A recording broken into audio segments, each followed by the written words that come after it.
the son of a great king and a princess. He believed he was born of the gods. He conquered to the limits of the ancient known world. He was a man of great passion and excess, who changed the course of history.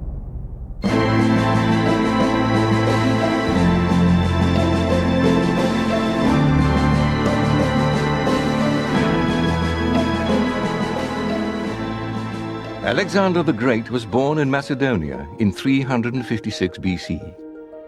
He was the son of King Philip II, a general of outstanding ability and boundless energy, who had turned Macedonia into the leading power in Greece. Alexander's father was a clever politician and diplomat who succeeded in conquering the rebellious Greeks and passed his vision of a great Macedonian empire to his firstborn son. It all started in the summer of 356, when Alexander's father, Philip, was laying siege to a Greek city called Potidæa, and 3 messages came.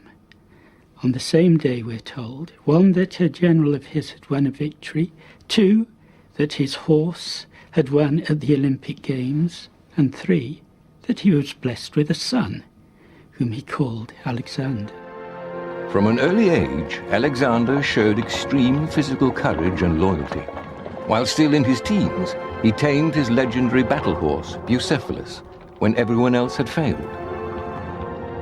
This was a very wild stallion that Philip was proposing to buy, but nobody could tame the beast, and so Philip finally told people to take it away because he wasn't interested. But Alexander had noticed that the horse was very frightened of its shadow, and he very cleverly led the horse into the bright sunlight, where he could not see his shadow, and therefore had calmed down, and Alexander was able to approach him and finally to mount him and tame him, and so he got the horse, whom he kept for the rest of his life until the horse died at about a very advanced age of 33.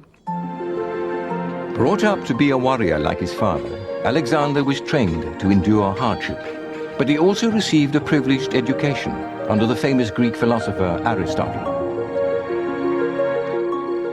It was at this time that he forged the friendships that were to hold fast throughout his life. Most important of these was his relationship with Hephaestion, his future lover, and second in command of his army. As students of Aristotle, the 2 young nobles learned of the wonders of the world. They were inspired to set out and discover the unknown and achieve greatness. The other great influence in Alexander's life was his strong-willed mother, Olympias. We have no description of her appearance, but what we're left with from ancient accounts is the impression of a hugely passionate individual fixated upon power for herself and for herself through her son. Olympias was high priestess of a cult devoted to the god Dionysius, the rituals of which involved snake handling.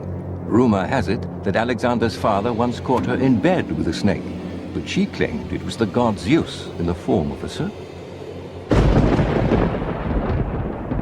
She seems to have insinuated that Philip was not Alexander's true father, and that he was in some way engendered by a god, and so felt that he was, in the Greek sense, a hero, the son of a god. Relations between Alexander's parents were always stormy, but the final straw came when Philip took a younger wife, Cleopatra. For Alexander, his parents' separation was a disaster. He could no longer rely on being his father's natural successor. Cleopatra had powerful relatives, one of whom almost implied that Alexander was illegitimate. He was a bastard. Said, now there will be legitimate heirs for you, Philip. And that led Alexander to physically attack him, throw a goblet of wine at his face. Alexander and Olympias stormed out of court and exiled themselves in Epirus, his mother's family stronghold. But after a period of cooling off, the young warrior returned to court to secure his birthright.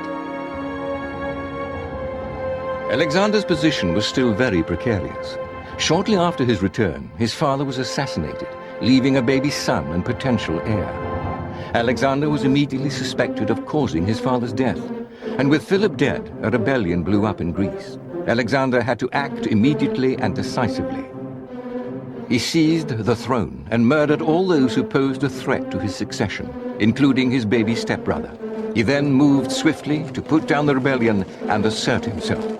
Alexander was able to appear on the scene against the major rebel city, Thebes, and after a relatively short engagement, captured the city, destroyed it, enslaved the population. It was an act of deliberate terror, which was meant to intimidate the rest of the Greek world. With Greece under his control, Alexander was now poised to realize his father's dream and expand his empire. He set his sights on the ancient enemy of Persia. Ruled by a warrior king, Darius III, the Persian Empire was at this time the largest and richest in the world, stretching from Egypt to the coast of Turkey, across Asia to India. Greece and Persia had been at war for nearly 200 years. Persia had invaded Greece and sacked Athens, but by Alexander's time had been pushed back to the Dardanelles. But Persia still occupied a series of Greek coastal cities in Asia Minor, modern-day Turkey. In 335 BC, at the age of just 21, Alexander crossed the Hellespont, the symbolic border between Europe and Asia, and began his invasion. Alexander's army numbered just 40,000 infantry and 6,000 cavalry.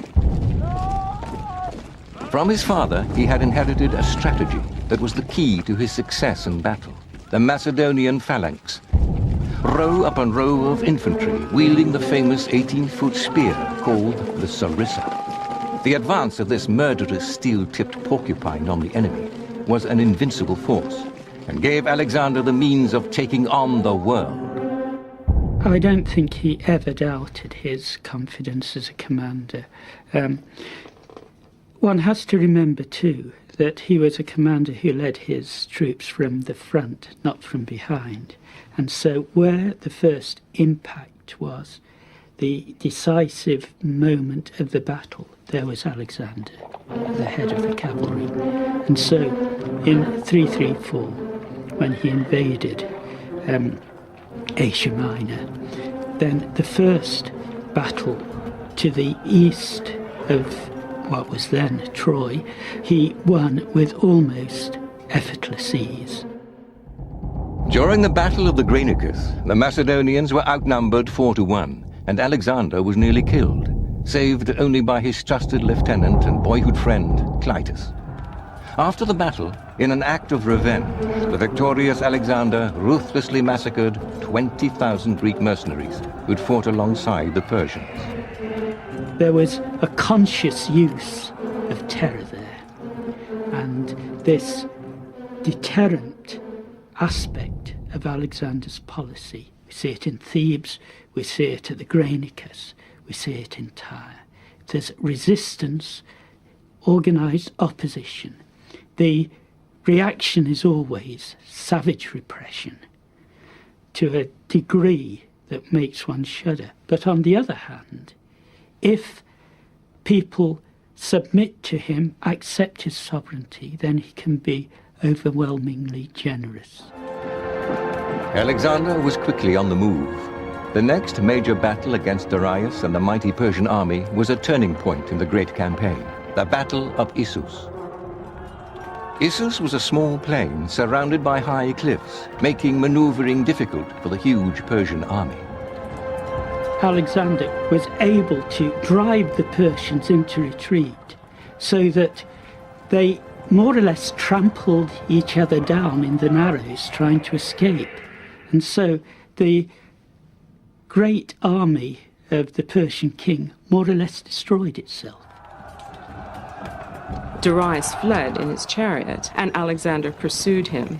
And in the course of leaving the scene of the battle, Darius not only left his men behind, but also the royal baggage train, which contained the royal family, in one of his tents. And so they fell into the hands of Alexander. The queen mother he treated as his own mother, and Darius' wife was given all the honours of a Persian queen. Now, the point was that Alexander is from now on, if not before, claiming that he is the proper king of Persia and Darius must submit to him. There is a charming story that Alexander and his great friend Hephaestion went into the tent of the queen mother, and she looked at the two of them, not knowing who was whom, and she actually made obeisance to Hephaestion rather than Alexander, and realizing her mistake, clearly thought that she'd be run through with a sword, probably. But Alexander is said to have smiled gently and said, Hephaestion is also an Alexander. The city of Tyre fell next. It was a textbook operation in siege warfare. Darius decided to negotiate terms. Darius sent an offer back to Alexander at some stage, offering him all of the lands west of the Euphrates River, that's Iraq, to the Aegean, so a vast amount of territory, also a huge ransom for the royal women, and various other concessions. And everyone assumed that Alexander would leap at such a generous offer, which must have been more than he had originally